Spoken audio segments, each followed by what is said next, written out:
মনে করে ঢাকা জিতে গেছি ইউনিভার্সিটিতে, আর জিতছেন তো কি করে, এটা বাংলাদেশের মানুষ জানে।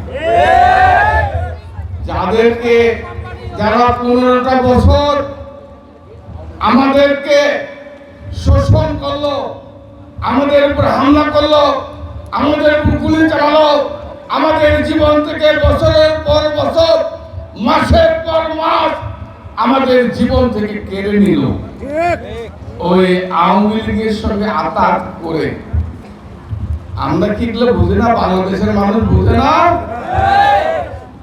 আপনারা আওয়ামী লীগ আর জামাতে ইসলাম এখন একাকার হয়ে গেছে।